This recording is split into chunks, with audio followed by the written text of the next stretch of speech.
How we doing, guys? This is another episode of Do-It-Yourself Modding Your Controller at Mod Central USA. And tonight, I'm going to be doing a huge mod for something that a lot of people have been asking about for a very long time. And that's how to mod the Xbox S controller, how to do remap buttons. And people have been asking me, not just for this controller, but for all the controllers, on how to do instant triggers.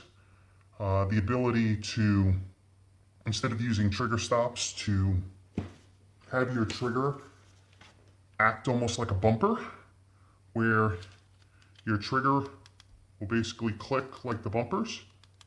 So we're going to do that. Usually with my videos, I start with a complete controller and I take it apart for you and everything, but the S controller is a lot like the other controllers. So I already have it apart. As you can see, there is a screw under this sticker. I peeled the sticker back and took the screw out, and there's 4 screws, 2 over here, 2 over here. You take out the screws, the back comes off, and then you'll have your front comes off, and your board will be in. You will have this one antenna wire, which you will take off. You'll take out the 2 screws, and that'll allow you to remove that board. And also, you'll get your headset jack will fall out over there. So that's about as far as I've gotten. I just, didn't want to waste a whole bunch of time with the whole opening and everything. I'm going to desolder all the wires on the rumble motors just to make things easier to work with. I like adding a little bit of extra solder.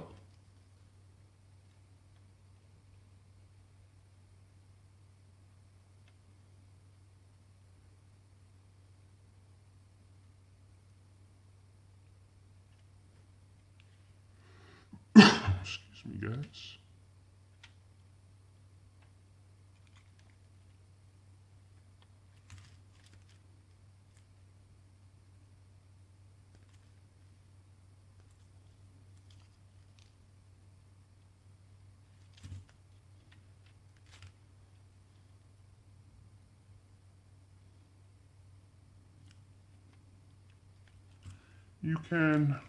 This controller is easier to work with than the other controllers with all the wires attached. But like I said, for the sake of this tutorial, I'm going to just take everything apart and put it to the sides for now.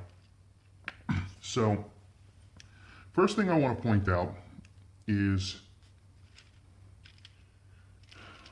over here where your right thumbstick goes through. Take a razor and just clear away a little bit of the plastic, because we're going to be soldering wires to this board, which is a little unusual. The reason why we're going to be doing that is on most of the controllers, there's the J5 and J6 connectors, but on the new S controller, it's only a J5 connector. And the J5 connector basically only has voltages on it, and that's about it. Voltages, 3 volt, 3.5 volt, 3.3 volt, 5 volt. The LED is on here, but the LED is also still up here as well. This top point right here is still the LED, but on here, your LED is number 6, so 1, 2, 3, 4, 5, 6. It would be, this pin here would be your LED. If you need to install something such as a remap chip. So, if you're installing a remap board, and not just doing straight A and B or X and Y or whatever, you need to know where your LED point is, but I'm going to use the LED point up here. It's easier to use. So that's that. So the first thing I'm going to do is, I guess we'll drill the holes for the buttons for the paddles, because we do need to hot glue them in. So let's put all that to the side for now. There isn't much room under here. You have to keep all your buttons behind this area. I don't draw the most straightest lines, but the top of this oval here, so basically halfway through these circles, you need to keep your buttons within here, and these can interfere. So I took my razor and I kind of just cut them diagonally like this. I take this out, just take a pair of pliers and just kind of break it off.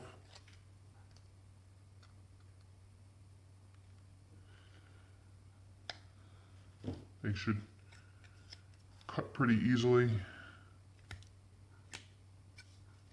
You just kind of take your razor, and that's pretty simple. It'll give you plenty of room to put your buttons in. So the next thing I'm going to do is drill my holes for my buttons.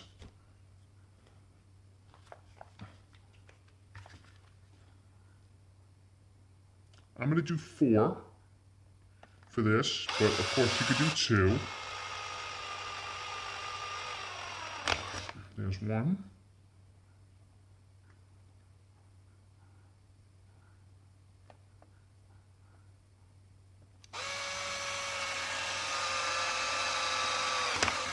There's 2. Now, like I said, I'm going to do 4, so I'm going to do 1 here.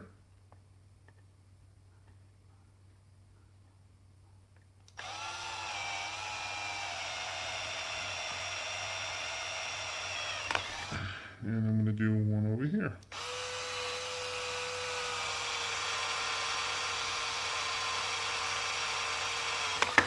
Okay. Now I left my battery holder in for a couple of reasons, my battery cover in for a couple of reasons. One, it allows you to line up your holes better. I just like to take a razor and just kind of shave around the buttons a little bit just to get the leftover plastic that the drill didn't take off. And same on the inside.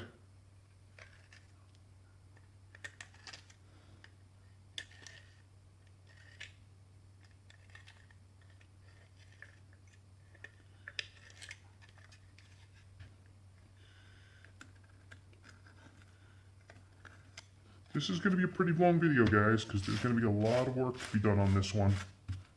So, I got my 4 holes.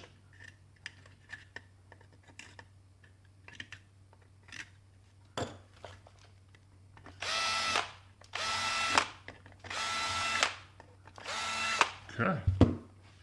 Now, you could use a regular tack button, and using a regular tack button, it's going to be close. Now, getting this board, whoops, you're going to have to put the legs down.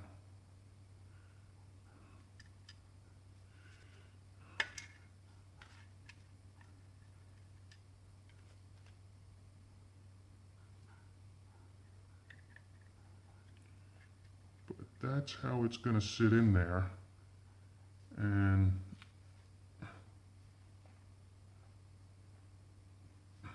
it's going to be hard to show this on camera without gluing the button in, but not sure if you could see that.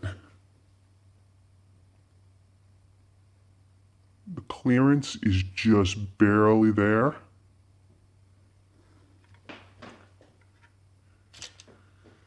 I like using tack buttons with a lower profile, they sit in the hole better. So let's put all our buttons in.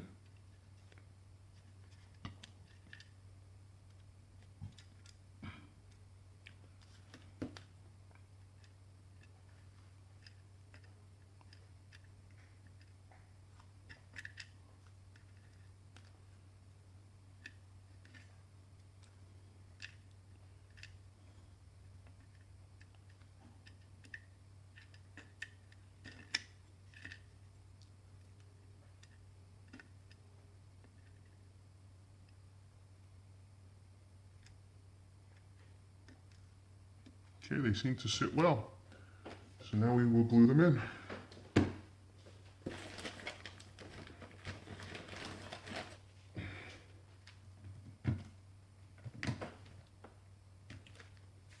Okay.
And I think we lost the light from the camera.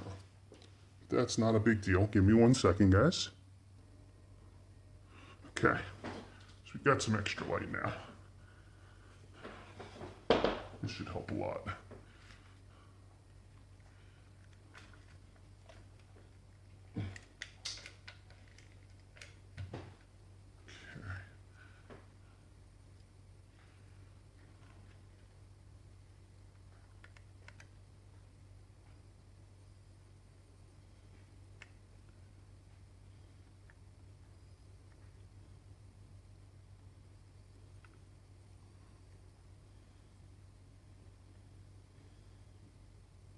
For those of you that are worried about gluing over the clips of the battery cover, there's a reason.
Okay.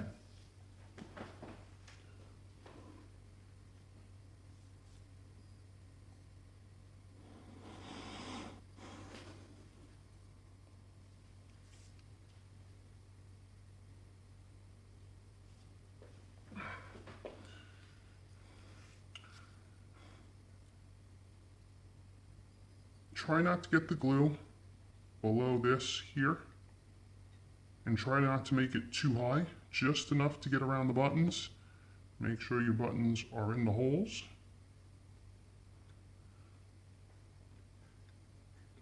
There you go. Now, kind of just put this off to the side and let it dry for the moment. Next, I want to talk about the solder points for remapping. Now, what I'm going to do today is, I'm sure you guys have seen it on some of my other videos, where I've done not just static remapping on the Xbox One controller, where it's just been like A and B, X and Y, whatever it is, you know, whatever 2 buttons or 4 buttons you map, and you know what you solder is what they solder. You could still do that if you want, and I will show you all the points. They're pretty easy to get to. Like I said, because there isn't 2 connectors anymore, we're not soldering to the little solder points of J5, and there is no more J6. Most of the points are down here. Some of the points are over in here, and we're going to get to all that. Next thing is, because I will show you the solder points, and then I'm also going to install a remap chip, so that way we can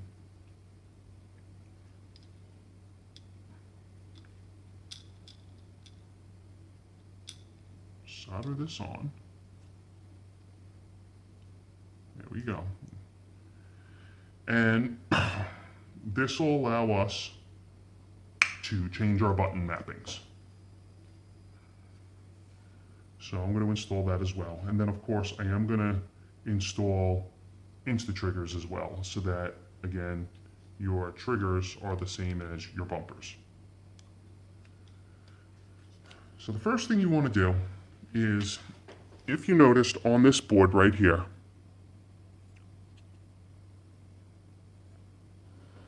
is TP41. For those of you that are soldering the just static buttons, your ground is here. This is your ground, right here.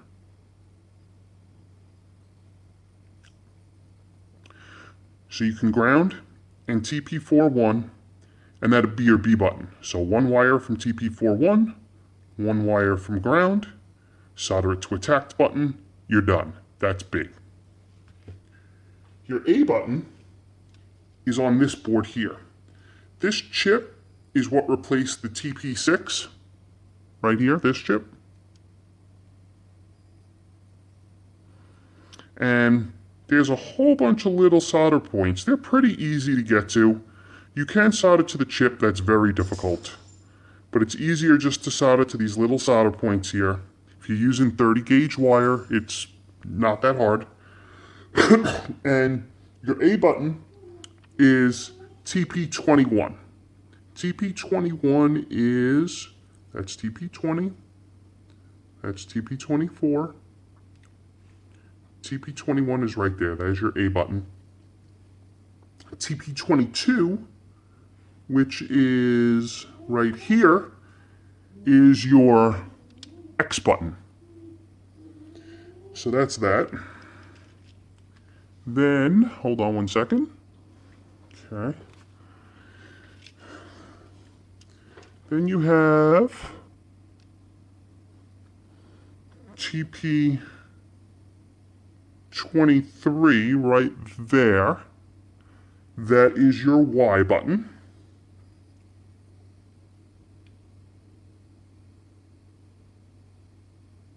And then when we get to Insta-triggers, back to this board,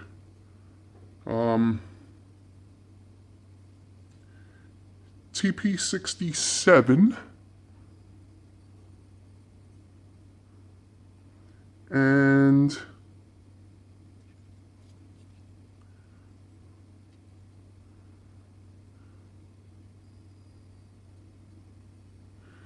TP68 are your trigger points for your Insta-triggers. And of course, these are your grounds, here and here. And we're going to use grounds for both remap buttons and for Insta-triggers. for those of you that want to map your directional pad, it's TP 14, 15, 16, and 17. So hold on one second.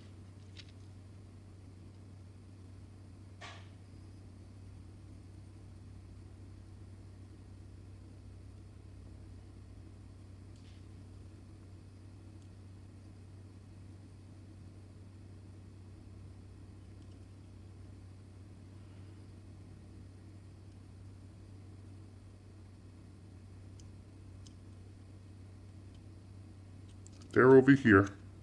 TP4, there's TP15. And that's TP16.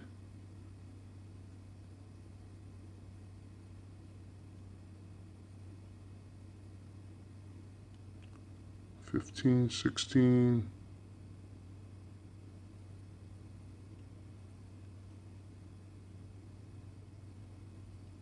It's been a while since I've done this. I should have had these marked before I started the video, but I didn't.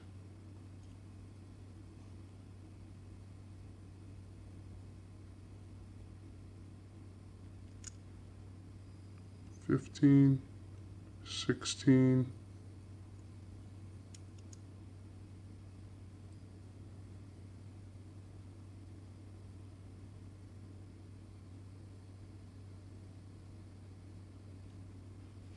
Hold on one second, I'm going to pause. And over here is TP17, and down here is TP14. So 14, 17, 15, and 16. I will put up diagrams, mark everything. I will also put things in the notes and links. So you don't have to just use this video. I will put up all the pertinent information, but I'm just pointing out everything as we go along. So everything that you need is basically down here. So next, now that we have our tack buttons that are dried, put our board back in just to show you guys what I meant.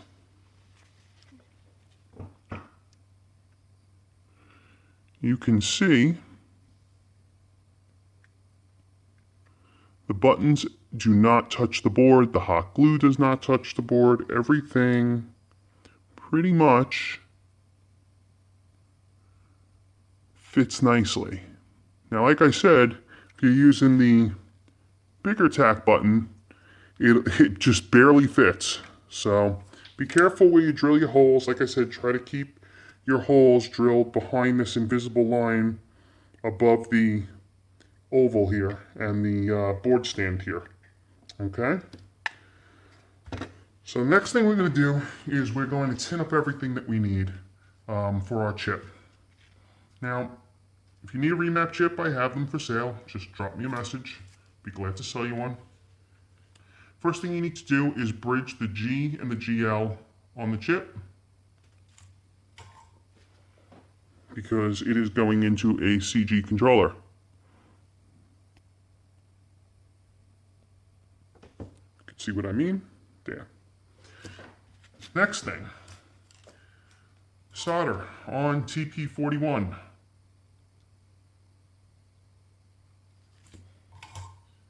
And we're going to use white wire for all our buttons. Need to grab my scissors.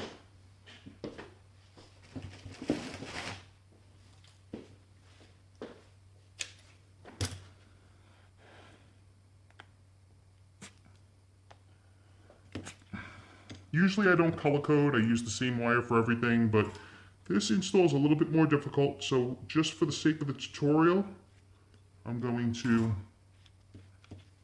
Now, what I'm going to do for this is, the reason I soldered TP41 on the analog board here is because we're going to put this chip over TP41. Now, we do need to get to TP26 and TP7, so try to keep it away from this hole and not covering anything else up. Actually, on TP67, I'm actually going to use blue wire for that because that is a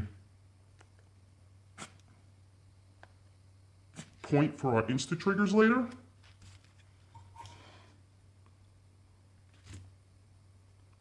So there we go. And we have our wire soldered to 67 and 41. Now, take some glue.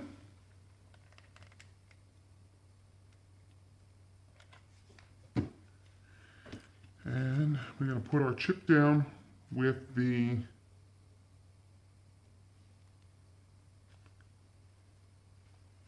there we go.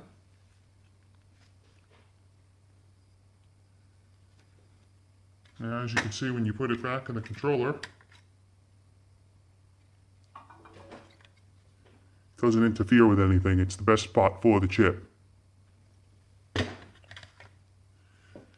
So the first thing we're going to do is we're going to tin up all the button points. We'll tin up the LED. 1, 2, 3, 4, 5, 6, 7, 8, 9, 10,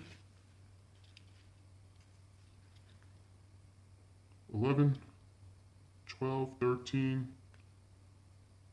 14, 15, 16. The CL and the ON are for Xbox 360 controllers. If you're doing a wired controller, they do not need to be tinned and or used for this. So the first thing we're going to do is we're going to take this wire and we're going to solder it. Just for the sake of, well, guess we didn't let it dry long enough.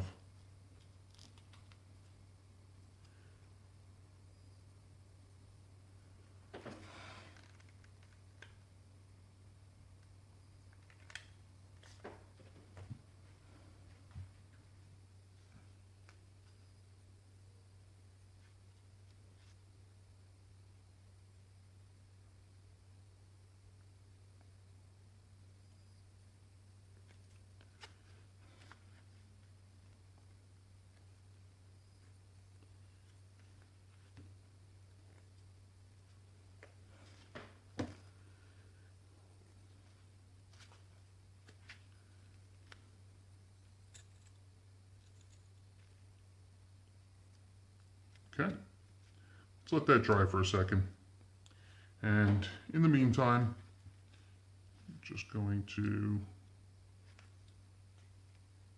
get an idea of where that's going.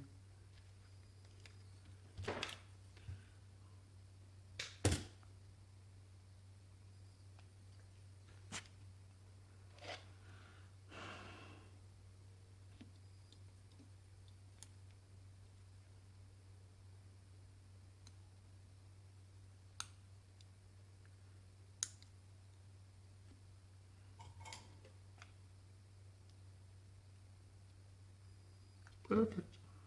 Okay. Next, I'm going to do, since we have the wire out, I'm going to do a wire from, now remember, we are doing insta triggers, so you need to be careful with the wire. I'm going to go from this bottom point here. I'm going to wrap it around the bottom.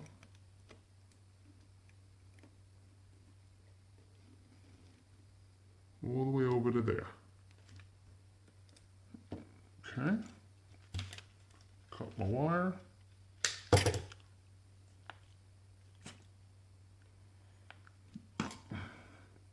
This will be the R3 mappable. And we are going to do the ground over here.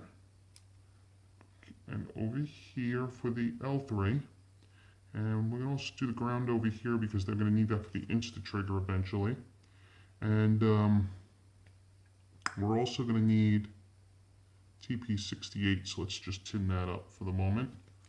So I tinned up 68, these 2 points, and these 2 points. I'm going to solder this wire here. And I'm going to solder it onto here. And I'm going to route it.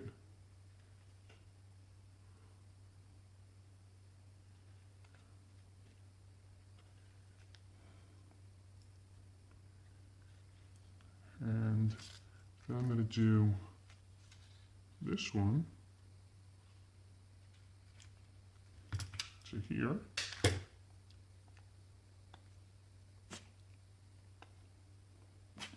Now be careful, you don't want to burn this wire so that there's a solder bridge to short out your right click. So your left click and your right click are done. So B, left click, right click. Now all the other points are going to be on this board. Let me give you an idea of what we did here. So we did this point, and we did the 2 points under the board. And I tinned up this point, which is 68 for the insta trigger later on. And everything else is tinned up on the chip. Okay, so next, we need to tin up, because we're going to do A, B, X, Y, left bumper, right bumper. Well, A, X, Y, no B. So we're going to tin up 21, 22, 23, and also 19 and 20. So 19, 20, 21, 22, 23. Okay, so there's 22. There's 21. There's 23.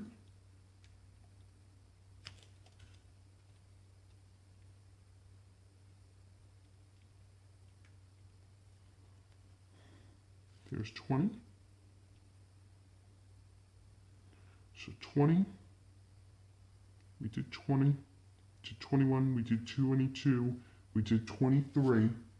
Not 24. 25. Because that's our view button. We're going to need that. 25 is the view button. We're going to need that for getting in and out of programming mode. So we need enough wire that when this is in,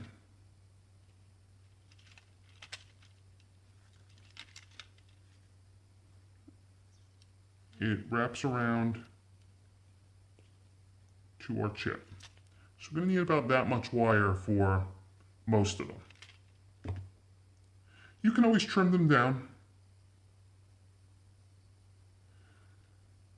So I'm going to just do a few at the moment.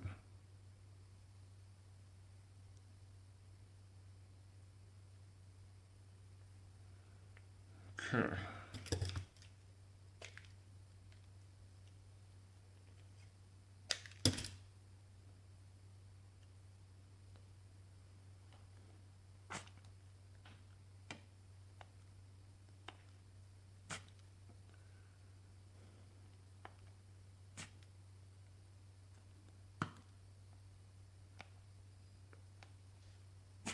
Okay. So those are all done.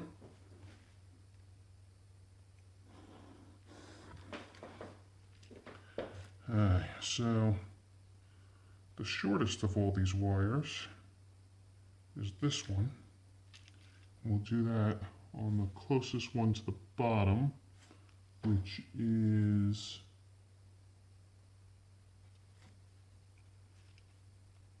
20.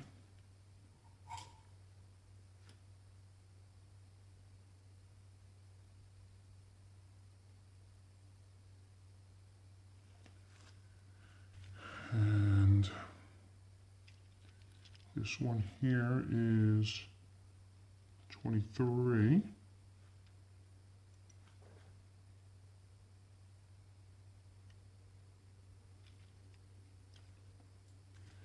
And this one is 22.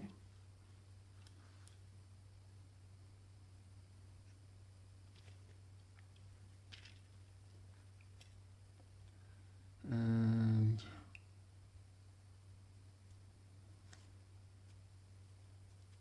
last but not least, it's going to be 21. And yes, I didn't forget 25, but 25 is going to be a different color because it's our view button.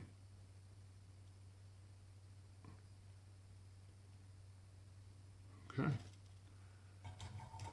Now, I did take out all the screws that held in this bottom board.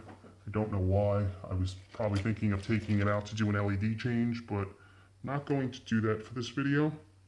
Basically, if you've seen any of my other videos where I do an LED change on the Xbox One board, it's the same exact thing. Take the board out, desolder the white LED, install your colored LED, and you are finished. It is that simple.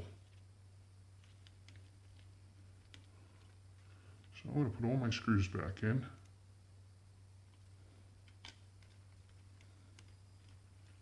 One, 2, 3, 4, 5. That leaves me with 2 for the board to hold it in. And don't forget, when you put that board back in, you're going to need your headset adapter, which goes right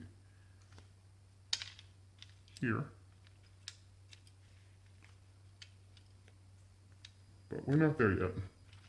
Now, I'm going to use blue for the mode button, which is 25.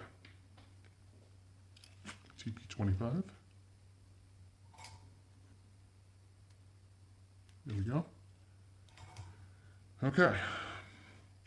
And then also we need to do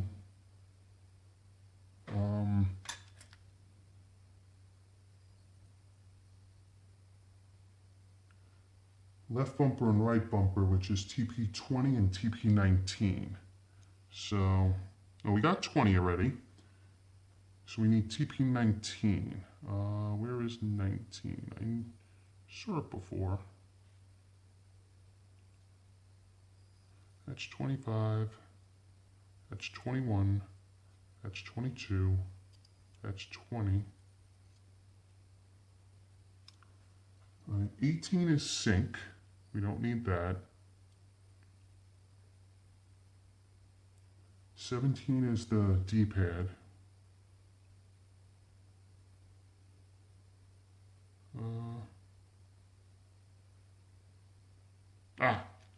TP19 is over here. Okay.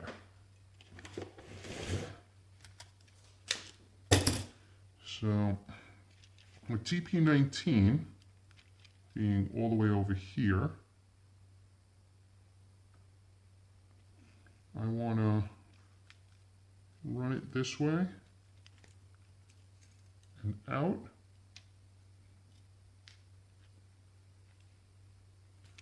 So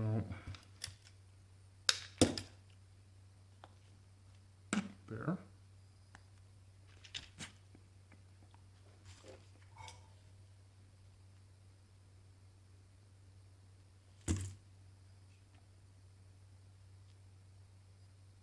Okay. And I'm just going to use a tiny dab of hot glue to hold it in place over here.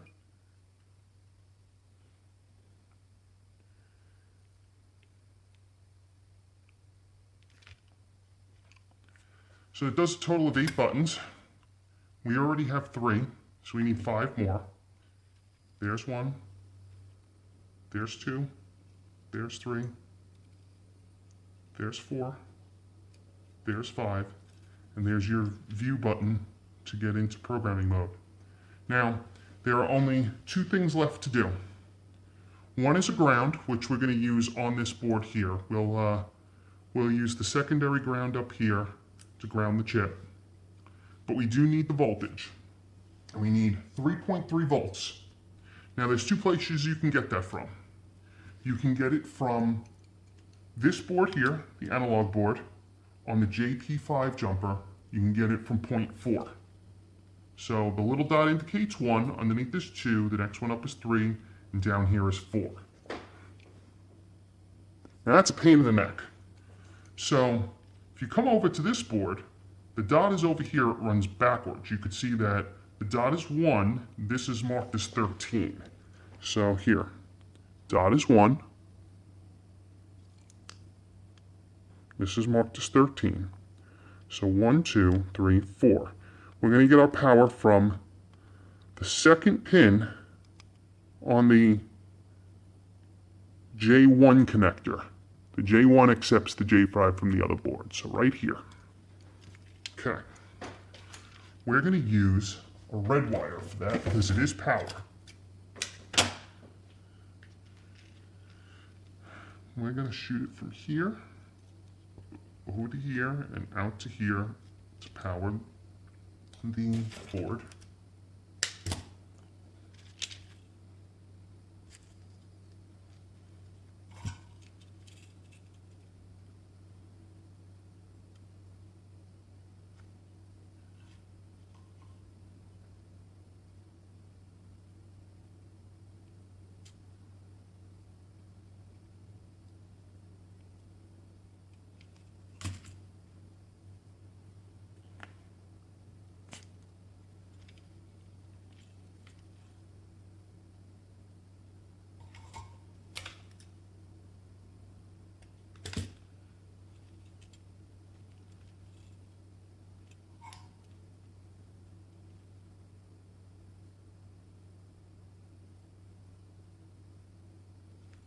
Okay. There you can see it. Easy enough. So now I'm going to route it.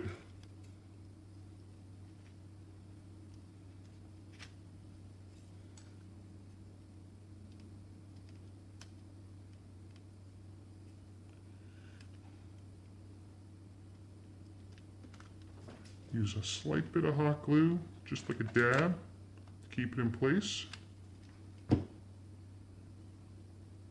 And it will come out the hole with everything else. Let's tidy up all these wires. Doesn't matter which one is which. Just make sure you keep them away from this hole here, because that's where your analog goes, and you don't want your analog sensor being interfered with by anything. So we'll just push all those down. Right there. Little bit of hot glue. Doesn't have to be much. Just enough to hold them in place so that they don't move.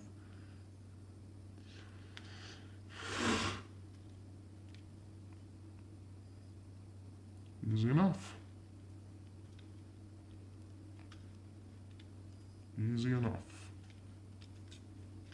Okay. Now,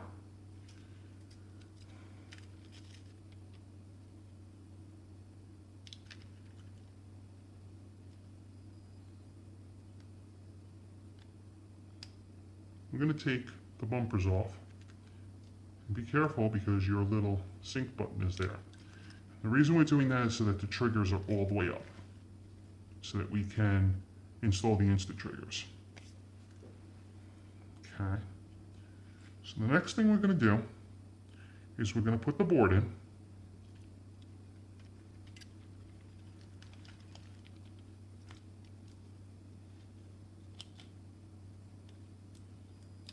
Okay, you can see all the wires.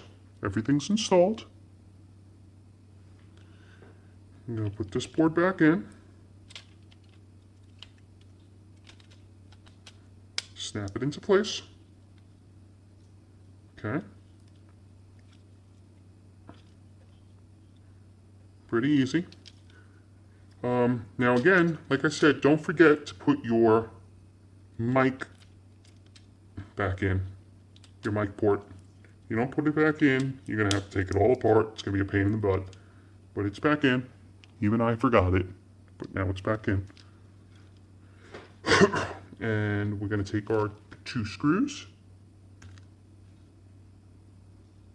And we're going to secure the board in place because we're not going to need to take it out again.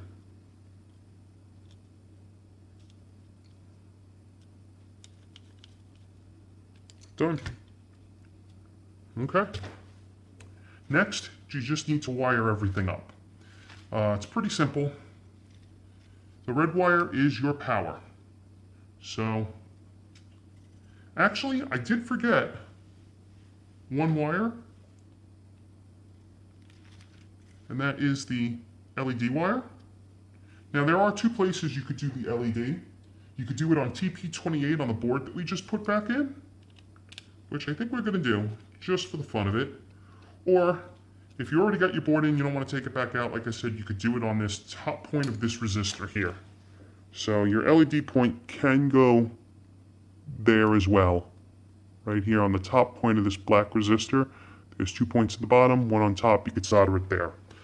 But for the sake of having some fun, let's just take this board back out a second. And let's find TP28, which is right here. TP28, right there. And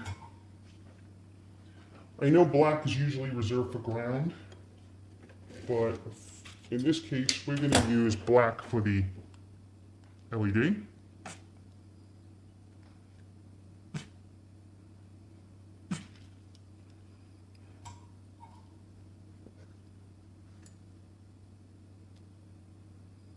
There you go. And just kind of route it in and just stick it in the corner there. Throw a little bit more hot glue, just a dab, not much. You don't need much.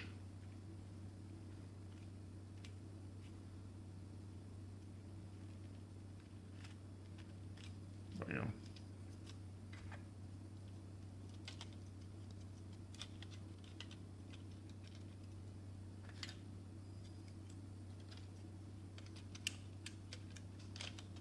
Done.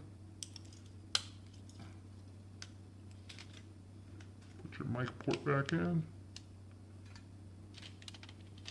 And finished. Bam. Everything's through. Okay. And again, put your screws back in.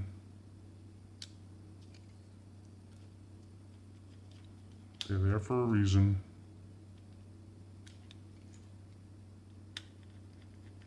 Okay, bam, done. You can, if you want, put your antenna wire back in.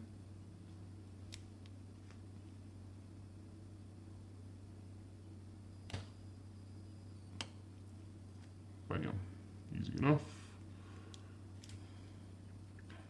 Okay, now let's route everything.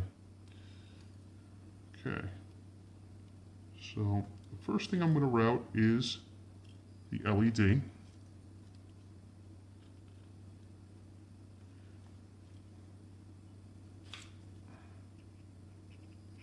Right there.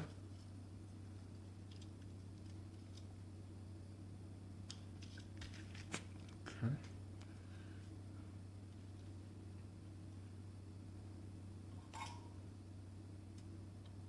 Bam, LED is done. So the whole side of this board should be finished. Okay. Now, like I said, we do need a ground. So I'm going to use the ground from over here and run it to over there.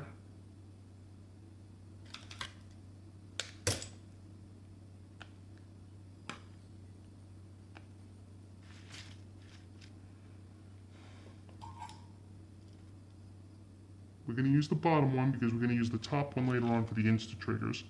I'll show you about that in a moment.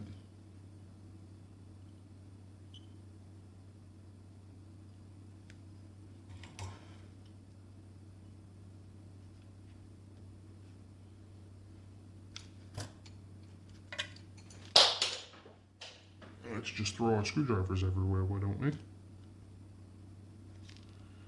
Okay. And just for the sake of routing the wire,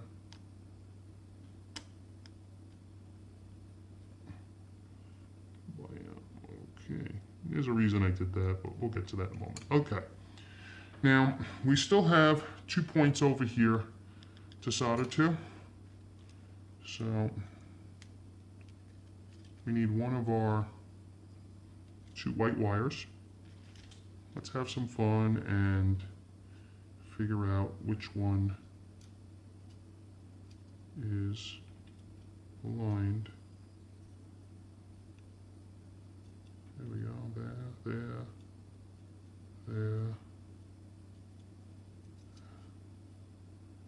There we go, okay, perfect. So now we need 2 over there.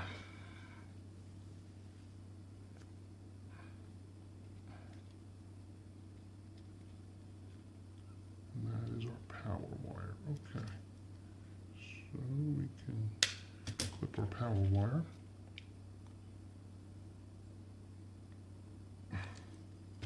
When I take the controller out of frame to splice the wire, I am using my teeth.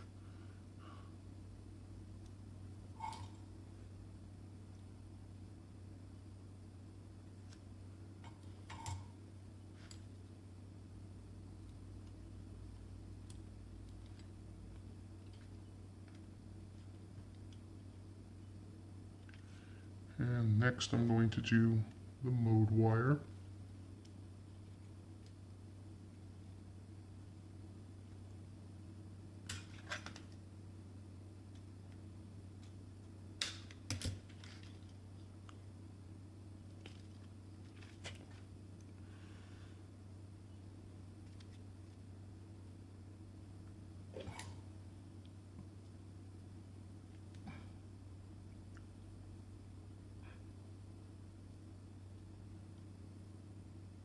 Bam, mode wire done.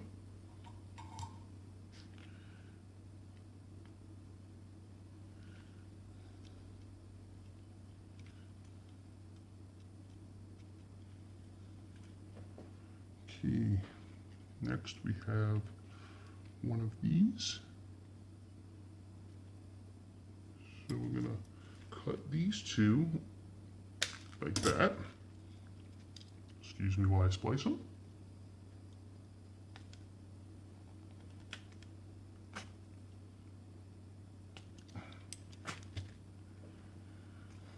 And I'm going to run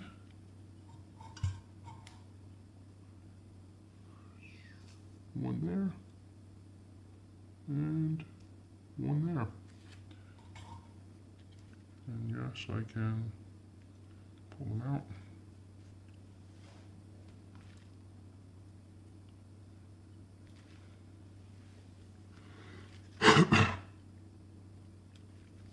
Okay, the last 3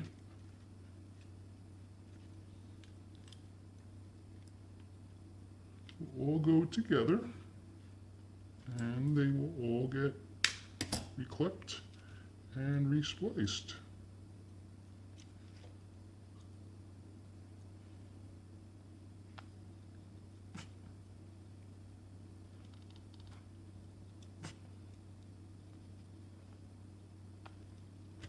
Okay.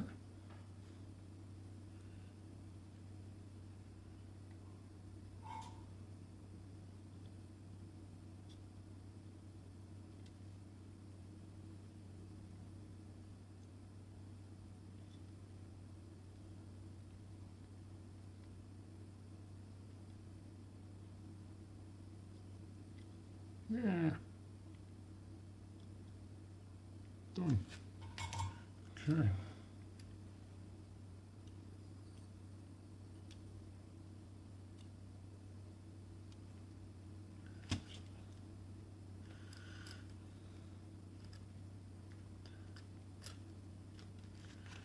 And that's what it should look like once it is all soldered in properly. Looks good, right?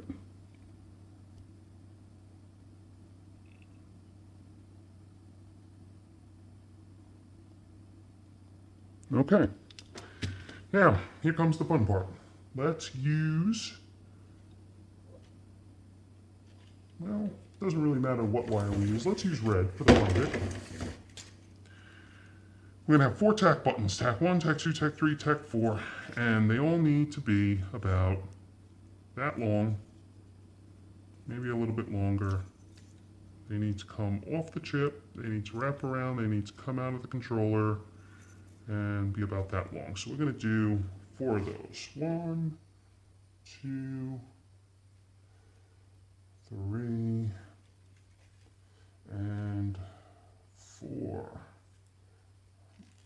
I will cut, and I will splice real quick.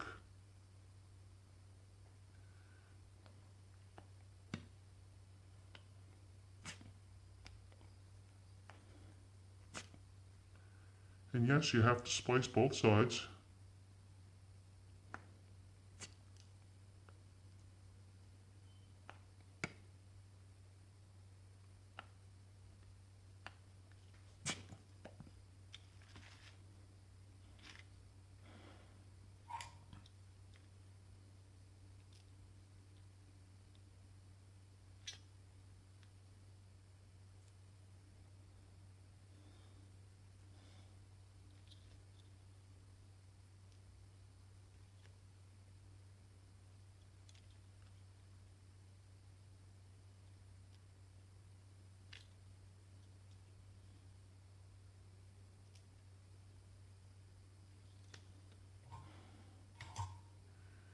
And yes, we do need a ground.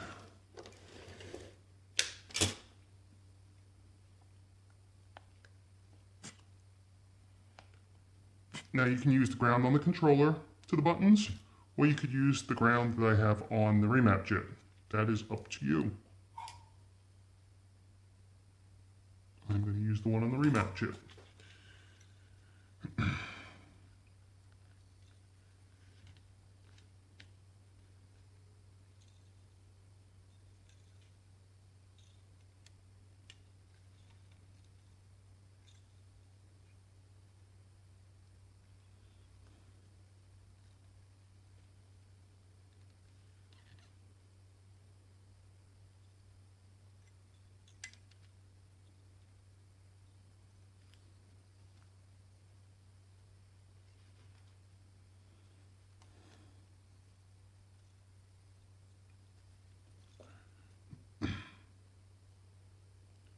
Now, Tacts 1 and Tacts 2 need to go together because they are the ones that control your remapping function. So I'm going to give them a quick little glue there. And I'm also going to glue the ground right there. And then Tacts 3 and Tacts 4, which are optional. You do not have to install them if you're only doing a 2-map chip. I'm going to put those over here. Okay.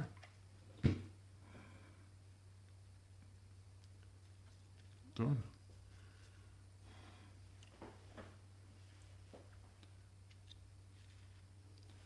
Whew.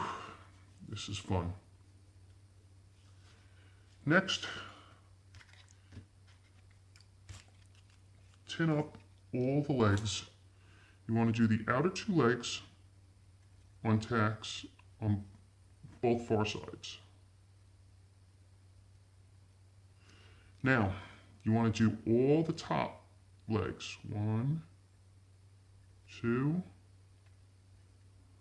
3,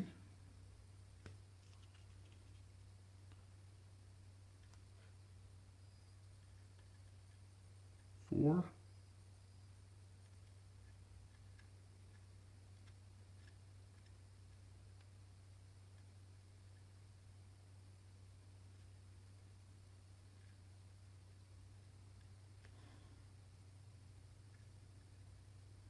5, 6. And then you want to do one leg here and one leg here. Okay. So that's what all your tinning should look like.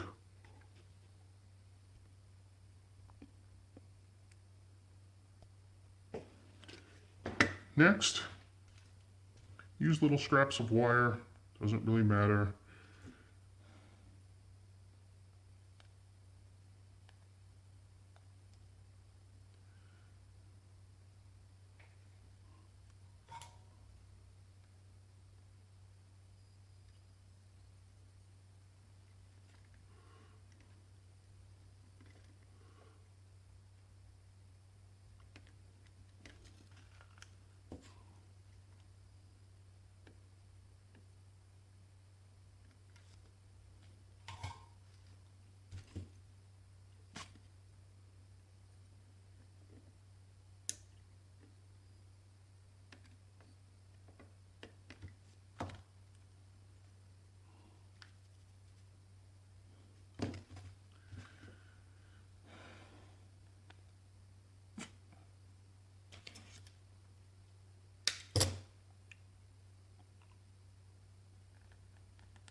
Right now what I'm doing is I'm creating a chain for just the ground.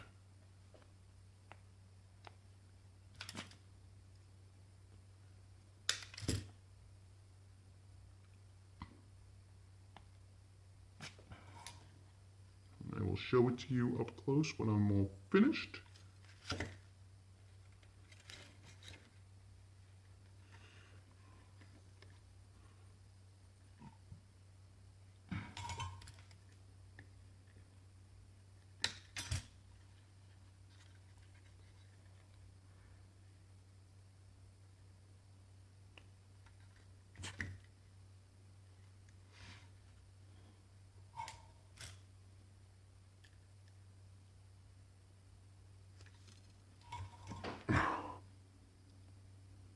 Okay, so that chain is done.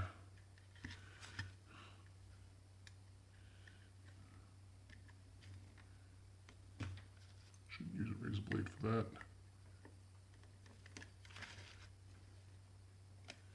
But as you can see, all the grounds are clearly linked together, so that when you go to solder these, you get the idea. We'll get to that in a second. Okay. Next.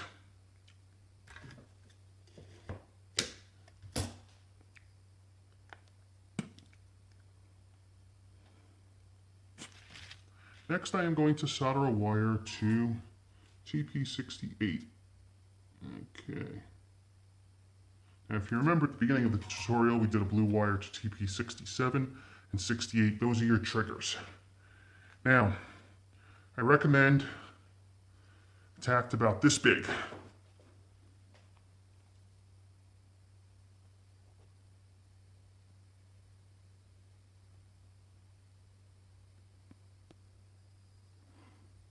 You get the idea.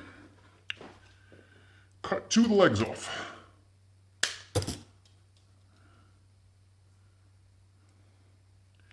And what you're going to do is you're going to place it in this area and just get an idea of where the trigger comes down and clicks on it. Now these tacks, I believe, are 6.5 millimeter. They might be 7. I will clarify in the notes section of the video. But these seem to be the perfect height. And for this Insta-Trigger, right here seems like the perfect area to do it. So, just get an idea. Now here's the fun part. Glue. And trigger. Trust me, a good hot glue gun, decent amount of hot glue, and pushing that tack down is all you need. I've seen Insta-Triggers last over a year without breaking or coming loose, whatever. Now, there's a lot of stuff in the way. So, again, cut 2 of the legs off and figure out what the best area is for that Insta-Trigger.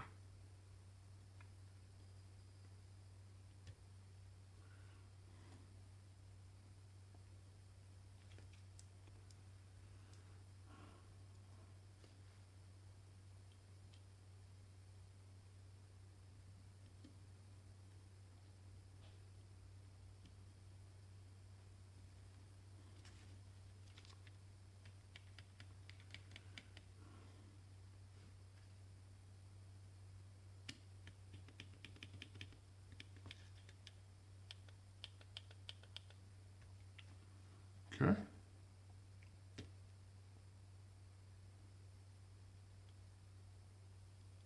Right here seems to work fine. So we're gonna get the glue going.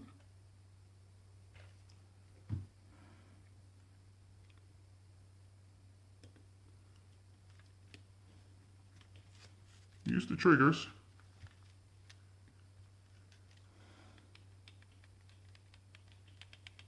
Make sure they click. There you go.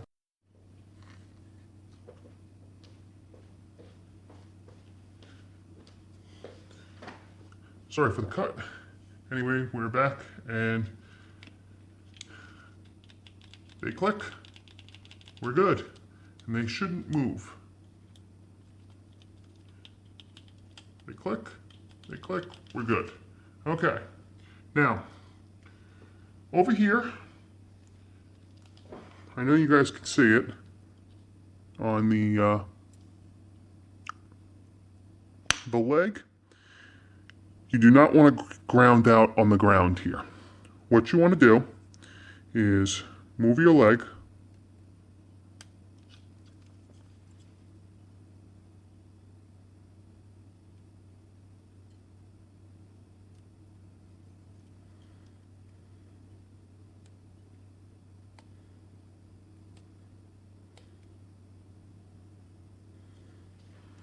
As you can see, I moved my leg just slightly to the side. We don't want it grounding out. And the reason is, I will show you in a second, you don't want to ground the leg out.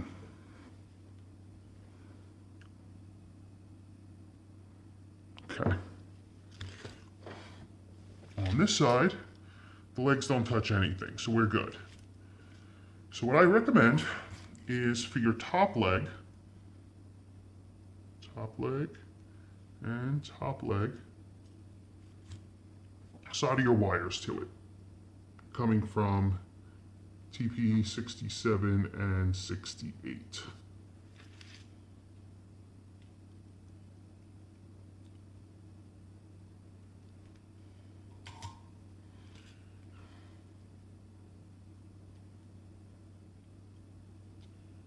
You want to reduce the length of your wire, make it a little bit neater, that's fine.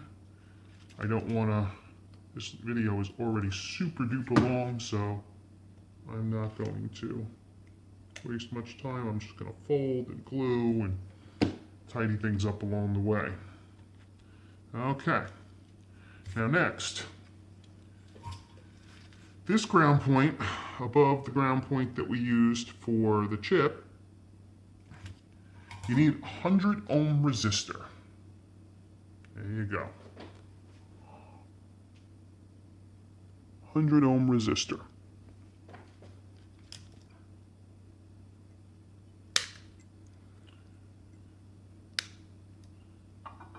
Trim it down. And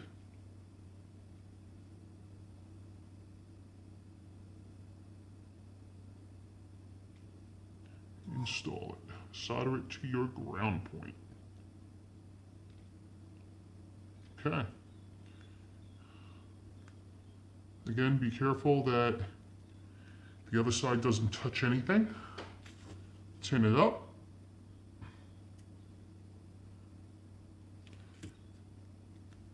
And you're going to need a wire to each ground. So let's tin up the grounds on the legs. 1, 2. Okay. We're going to do 1 to there. And we're going to do 1 from here to there.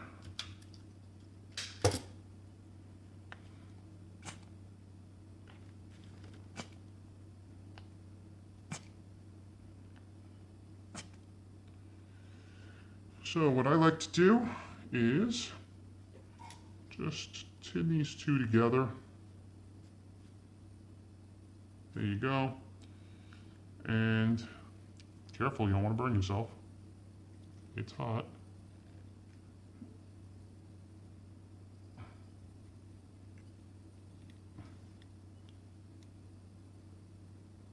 Install them to your resistor. Give them a sec to dry. Perfect. Long wire goes this way. I would run it under your antenna wire.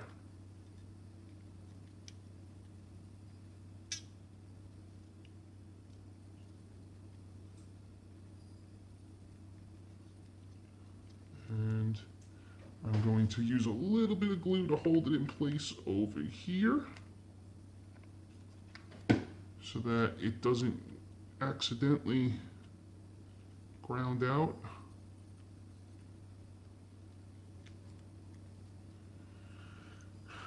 And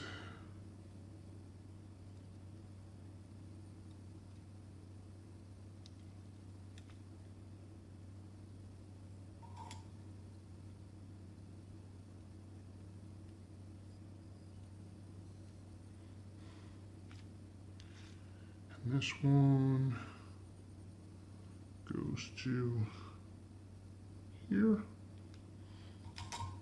And I'm just going to clean my wiring up a little bit.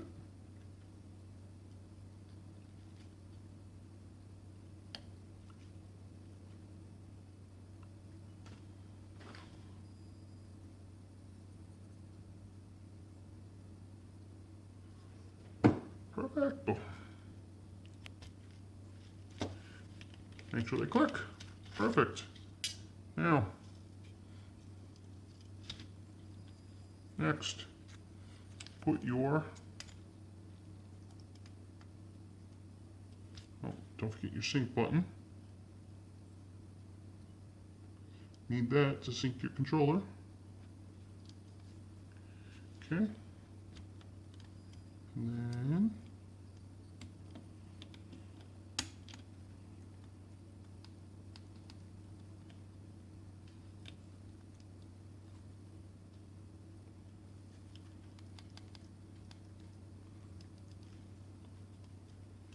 not 100% sure how this works. Never done it before. Ah, there we go. And to hold it all in place, put your guide plate back on. I am right.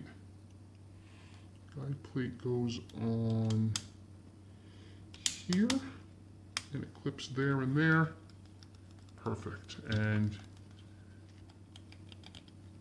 now, I know you're saying, well, you know, my triggers are up pretty high compared to my buttons. You know, I'm sure you could see that. There's a reason for that. These will actually go down a little bit more when you put your back shell on, and you put this on. So, right now, just going to leave that. And while I'm at it, I'm going to solder on the trigger motors. We're going to leave the rumbles out for now, just to make things quick and easy. Give me one sec. Need to see which one's which. Okay. Top is positive. And the bottom is ground. Same thing on this side. Top positive and ground. Okay. We can kind of just fold these in. Be careful with this wire because obviously there's a lot of it and you don't want it to interfere with your instant trigger, insta trigger, whatever you want to call it. Now, some people that call them triggers that are smart, you know, whatever it may be. But basically, your triggers that have been converted to bumper clicks. Okay, well that's that. Next is going to be paddles. Now, I have,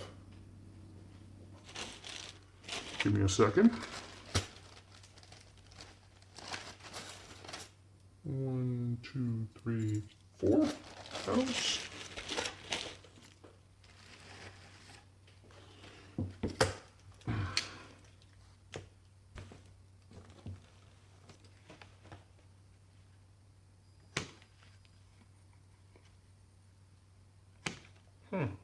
Should have thought of this before.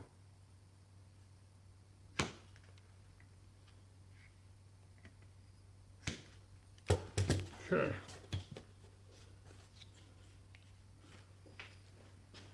So what I'm going to do next is I'm going to install my paddles. Now, I have aluminum laser cut paddles available.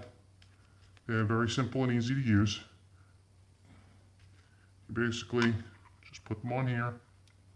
Now, I know you shouldn't do this with the soldering iron that you solder with, but just to make things quick and easy, 1, 2.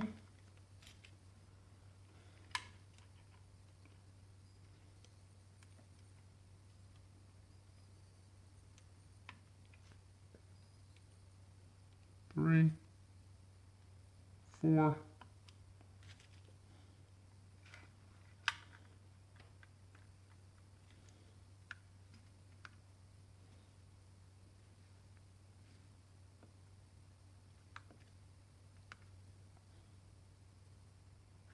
5, 6,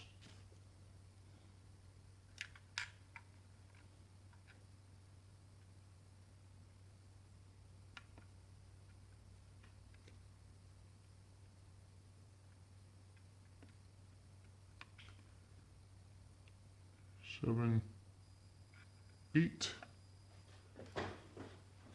I am going to need my wire brush to clean my tip real quick because I burned plastic on it. You really shouldn't do that. You should have a separate soldering iron if you're going to burn plastic, or you should use wire brush to clean your tip right away. Perfect. Okay. Then I'm going to use my drill bit and tap. Now I use a 4-40 drill bit and tap.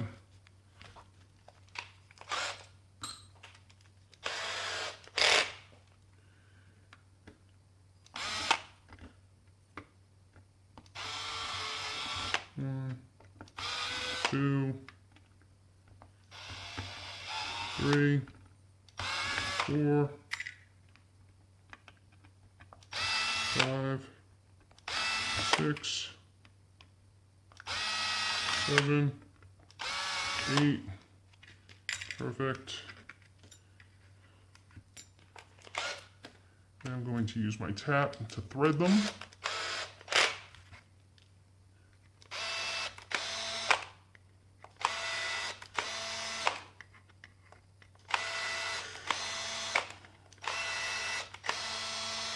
For those of you who want to see what I'm doing.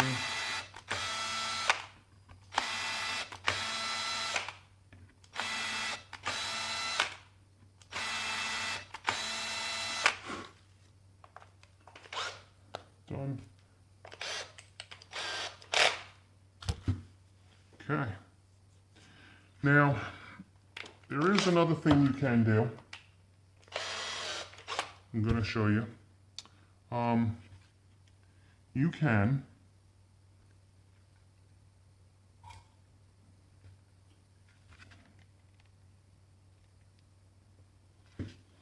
right here and right here. Excuse me while I clean my tip again. It's easier to burn a hole, or if you've got something to mark a hole, like an owl or something like that, mark them and drill. Excuse me.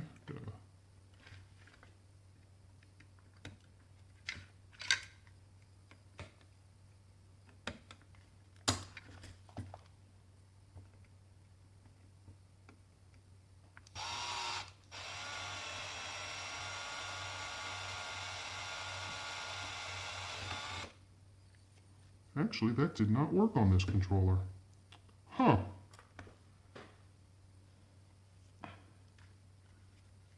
That is interesting. See, look at that. Not rehearsed, so it didn't work. Okay. Give me 1 second to figure it out then. Now, like I said, we've had our battery cover in quite a while. And we did kind of glue over it a little bit, so it might be a little hard to get off. So what you're going to want to do is just get your top clips out and then carefully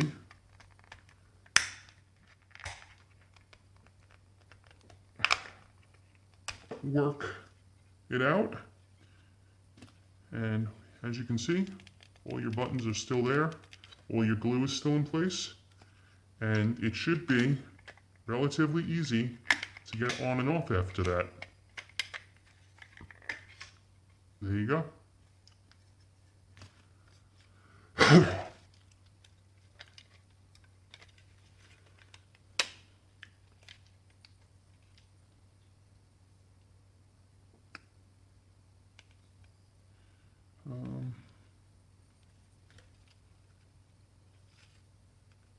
Will that work? It looks like it might. Let's find out. I'm going to try a hole here, and I'm going to try a hole here. And I did angle those holes.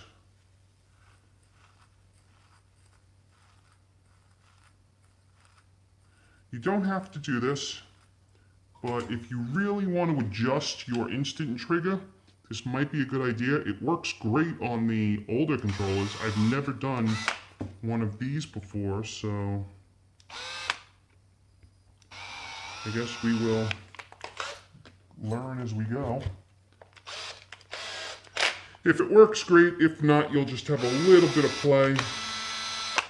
We will find out. I have a feeling it will work. Again, I like to use the 440 drill bit and tap. Nothing bigger, nothing smaller. What that is in metric, I don't know. Okay. Next, I'm going to put my paddles on the back of my controller. I need my screwdrivers, and I need my 440 screws. I need 2, 4, 6, 8 of them. Now, give me 1 second, I'm going to show you guys something.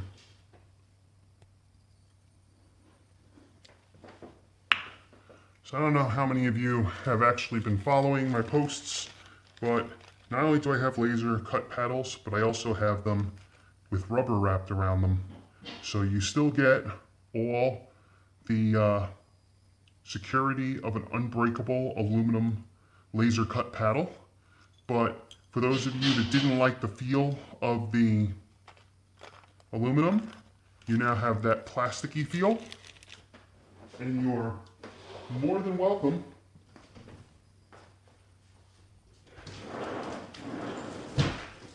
to use the rubber on there in order to make it feel a little bit better.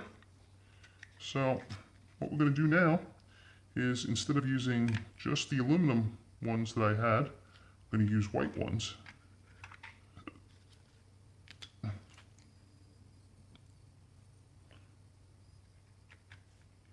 So let's get the paddles installed.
Can be hard to work with.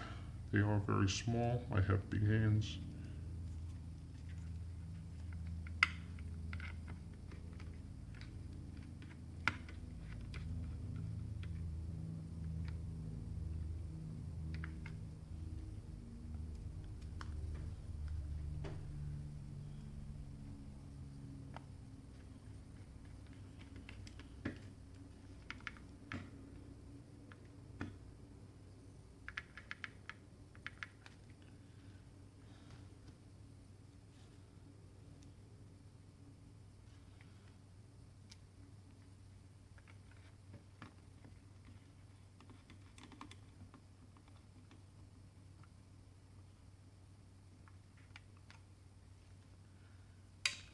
Oops.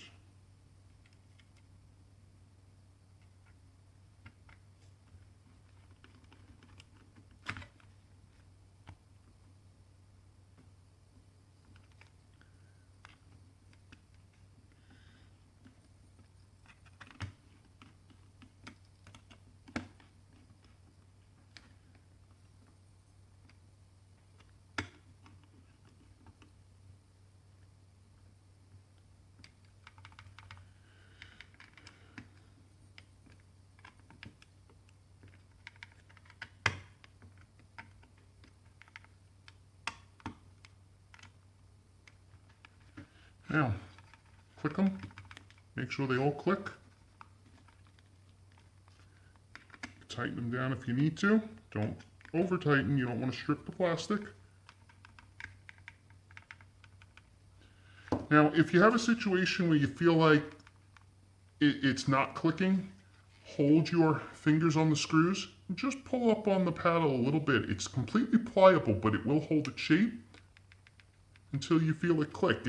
If it's coming back down and it's tight on there, then just pull it up a little bit, bend it a little bit more. If you bend it too much, you could always tighten the bottom screw down a little bit. Perfect. We've got 4 aluminum laser cut, rubber coated, white matching paddles. There you go. Over to here, we should have our Insta triggers. And we have 3 and 4, 1 and 2, and ground. Now, like I said, I'm not going to put the rumbles back in just yet. I will do it later, but if you need to, they go back in and, oh, you know what? Why not? Let's put the rumbles back in. Bottom is ground.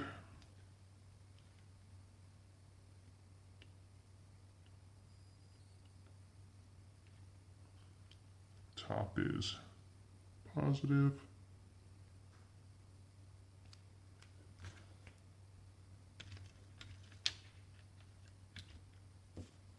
And same on this side. If I believe I'm correct, I believe the top is also positive, the bottom is ground.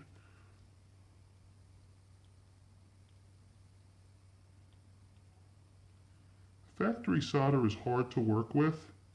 That's why I prefer adding some of your own solder.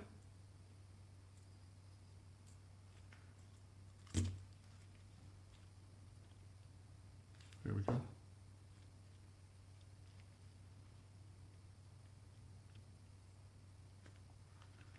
And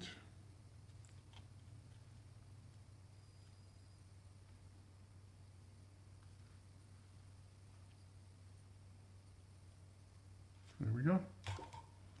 And these should hold pretty well. Okay.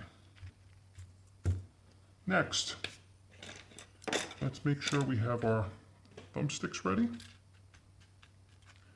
We have our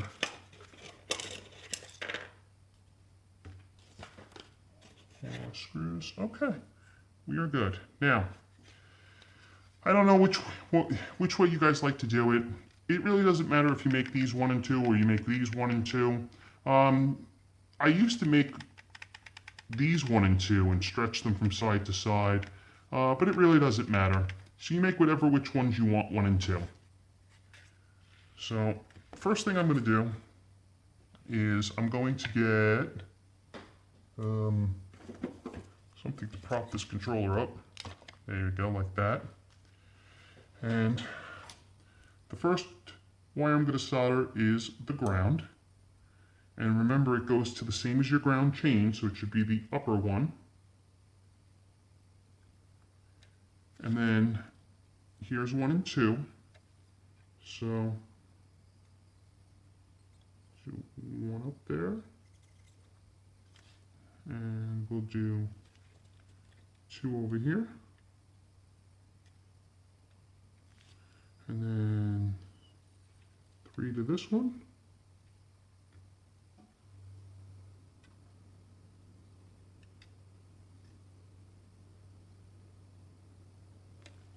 And 4 over here.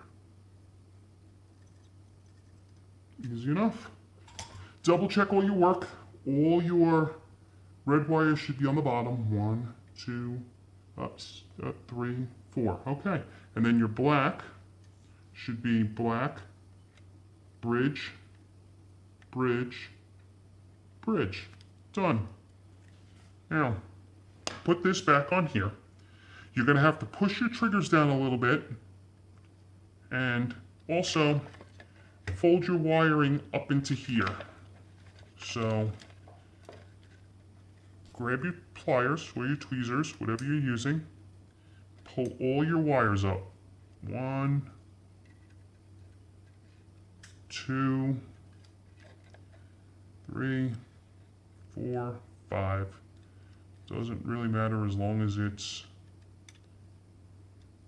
out of the way of any of the ports or the holes, like that. You could also take off your paddles because you're going to need to line these 2 posts up, like that. There we go. And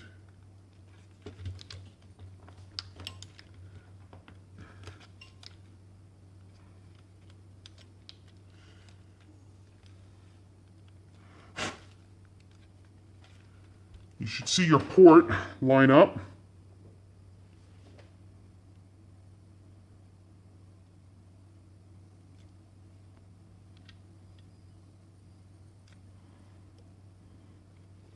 And that's that.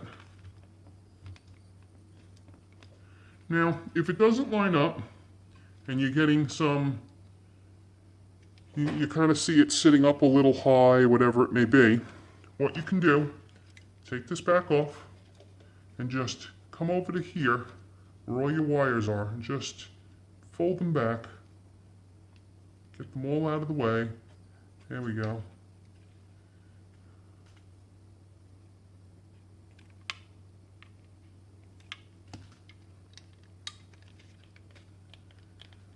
Okay, your triggers should be pretty tight once you get everything on.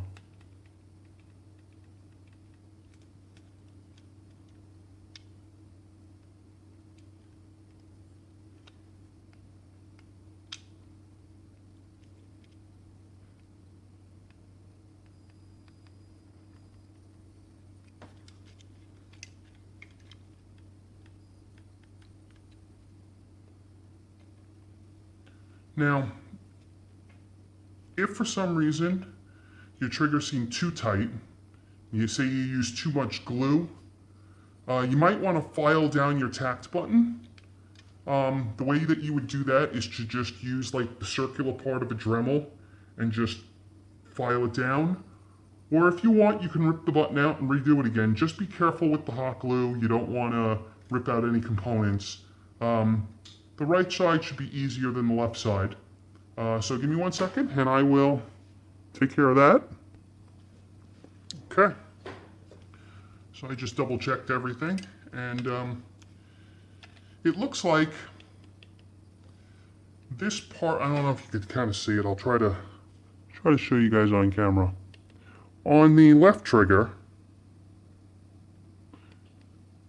this bottom part, this round bottom part, works best on the bottom of the trigger. On this side, I kind of got it up a little high. I probably wanted it a little bit lower. I could heat this button up and move it, or I could file it down. But here, let me show you. Once the back cover is on,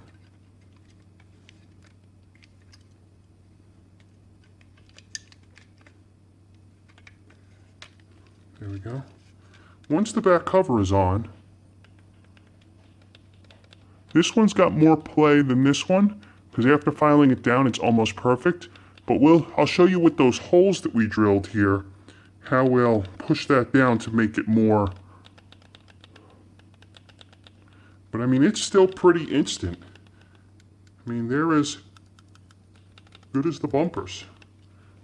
Okay, so.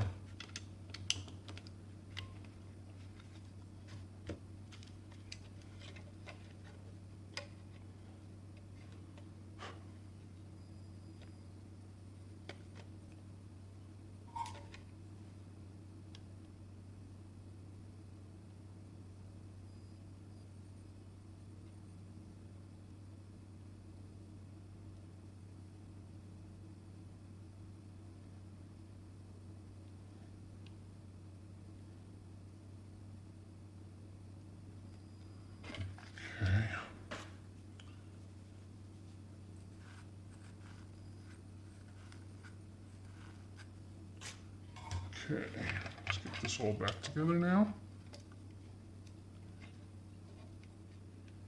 Okay, here, that's all lined up.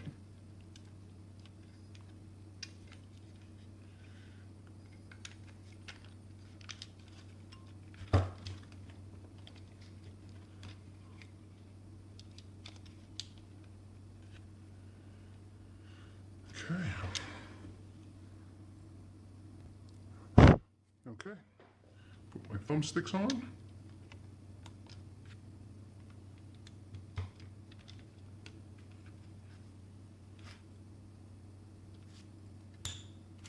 And my top faceplate. Oh, something's not right.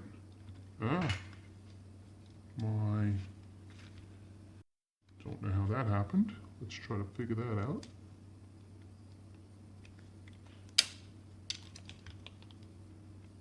There we go. That looks better.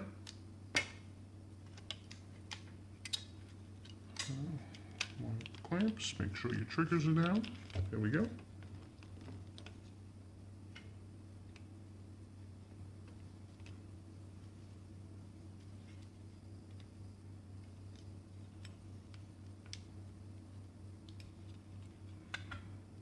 And we put our top on. Put the top on. Get your screws.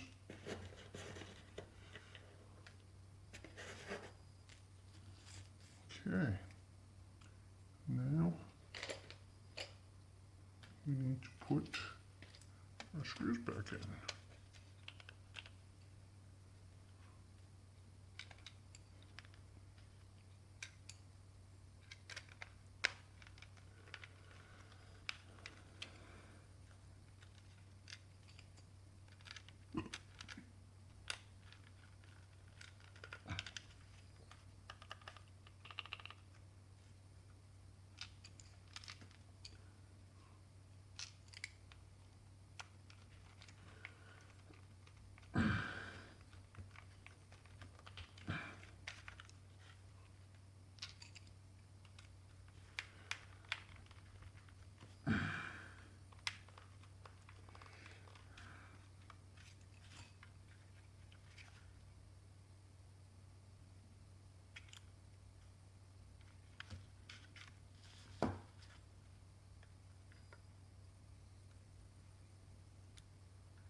Okay.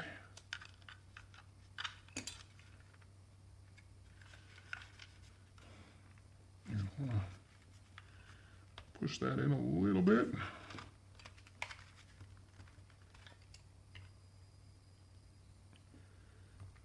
Because, there we go. And put your paddles on. You're good to go. Now, this one feels great. This one could probably be adjusted slightly.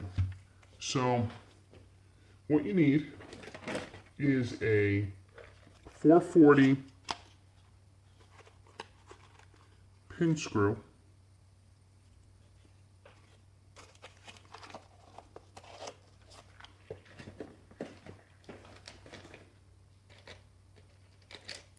And that will allow, I will show you,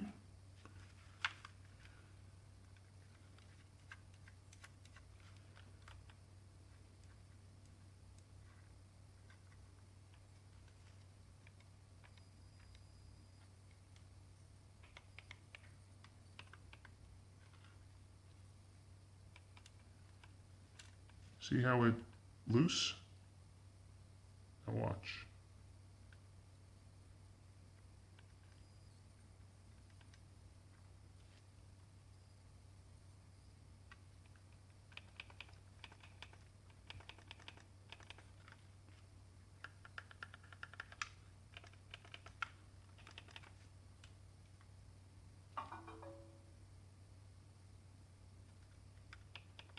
There we go.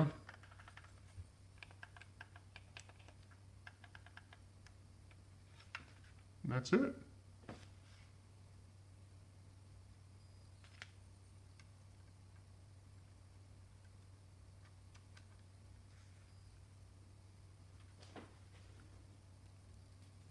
And you can also put one in on the other side if you need to adjust.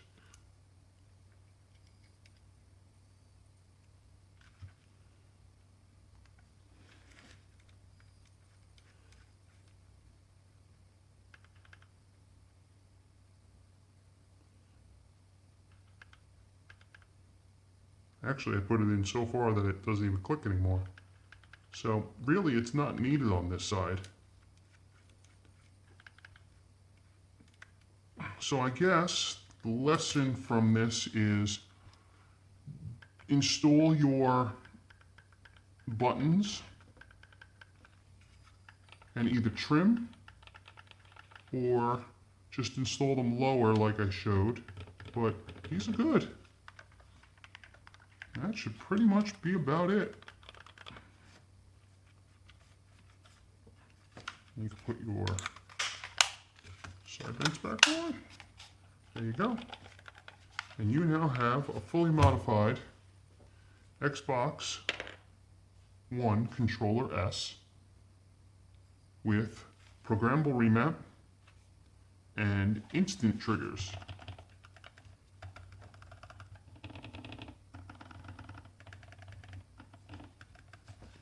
Okay, let's jump over to the PC screen and see how it works. Okay, so I moved over to my laptop, and this is how I usually test all my controllers. I go to my start menu and I type USB, and I bring up the setup USB game controllers. It should bring up this box here, and I plug my controller in wired to my PC and or laptop. And you can see we've got a light. I can actually turn the lights up a bit. Well, no, that's the wrong way. There we go. Get that turned up. So you can see we've got our controller S with our 4 paddles and our instant triggers. So first thing we're going to do is click properties, and we're going to check all the buttons.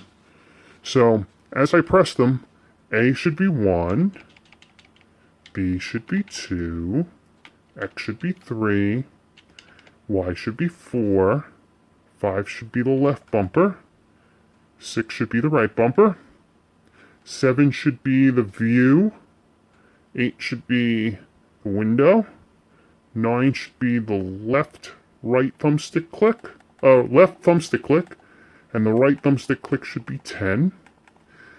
Number 11 does not work, but your guide button should bring up, at least on Windows 10, should bring up a menu. So that's how you know that's working. And then your D-pad, up, down, left, and right, you can see lighting up. Rotate your thumbstick. On your right, your X and Y rotation should work. And your X-axis and Y-axis should spin for your left thumbstick.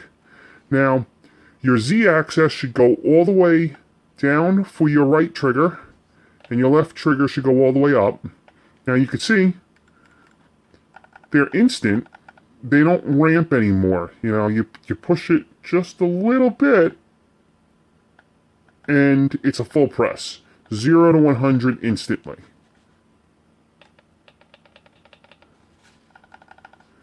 So there are your instant triggers. Now, if you have paddles installed, if you hard map them, then they should be whatever you hard map them to. But we have the programmable in. So you hold these two, and you press view, and your light should blink on. There you go, see? As you press the paddles, the light should blink on your guide button. So we're going to do the farthest left paddle to A. So you're going to hold down A in the paddle. You should get that blinking, and you're going to let go of just the paddle while still holding the A, then let go of A. For the next paddle, this one, the left inner, we're going to do the right thumbstick click, which should be number 10. Hold down both. let go of the paddle, let go of that. Then we're going to do X for the inner left paddle. Let go of the paddle. And let go of the button.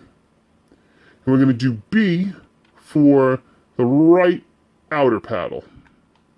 Hold both. Let go of the paddle. Let go of the button.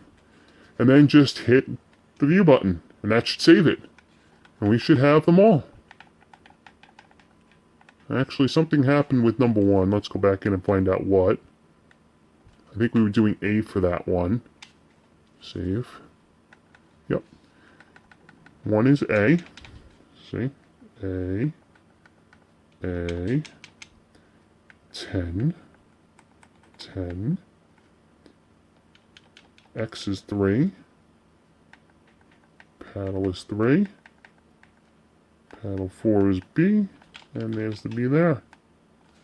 So, all your remaps. So, for any of you that need a remap chip, email me. They are $35 shipped.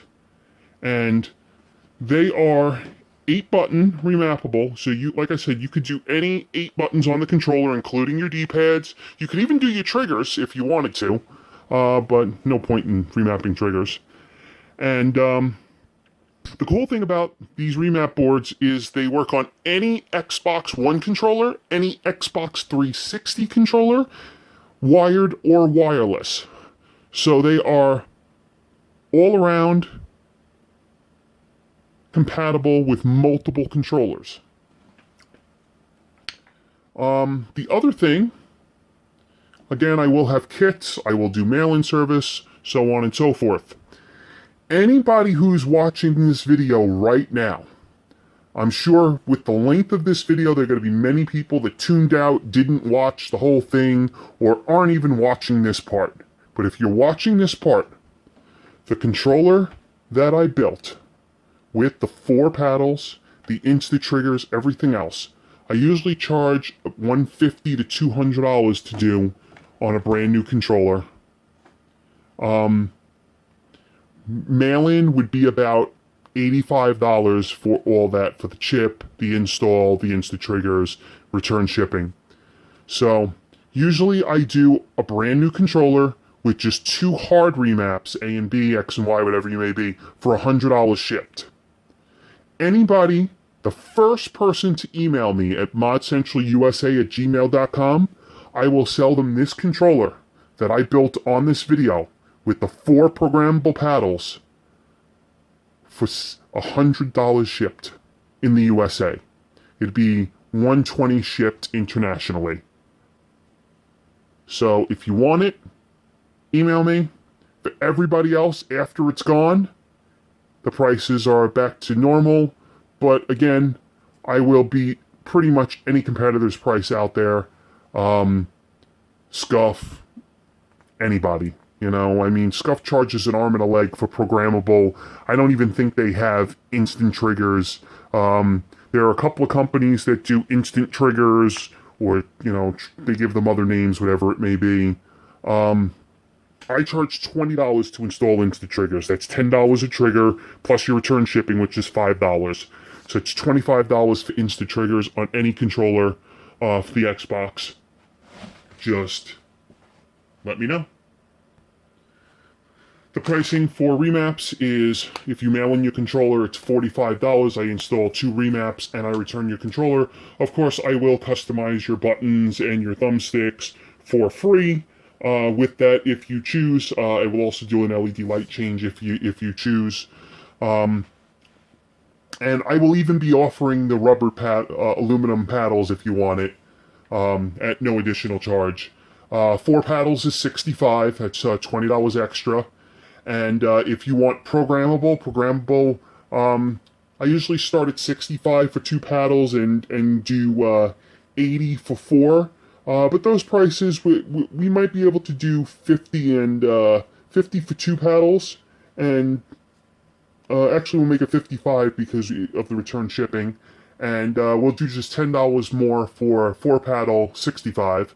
Again, all this will be in the notes, and again, this controller right here, the one that we built on camera for this tutorial, if you want it, just the way that I built it, it is $100 shipped in the USA, $120 shipped internationally. I have only one, so I'm sure somebody will end up either skipping to the end of the video and hearing this, or watching the whole video once it's posted.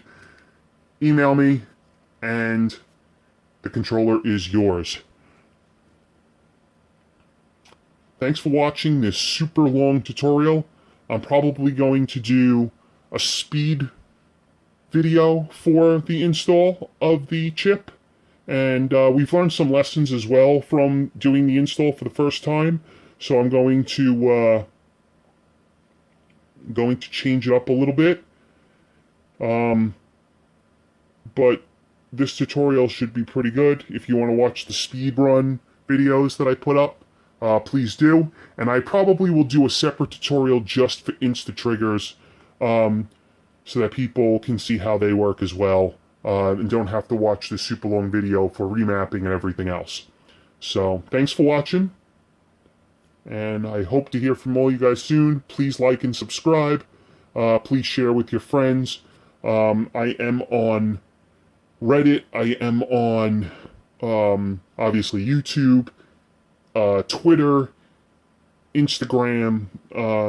There's a Mod Central USA. Just excuse me, just Google me and you will find everywhere that I'm at, and I will be glad to help you in any way possible. I do these tutorials to save everybody money. Obviously, the Xbox controller, you can remap your controller for pretty much no cost.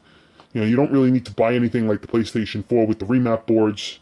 Although my remap boards are absolutely awesome. They are so awesome that they are now used worldwide by everybody. They are in multiple countries, and they are being sold everywhere. So I'm very happy about that. Please, again, check out all my other videos, and happy modding.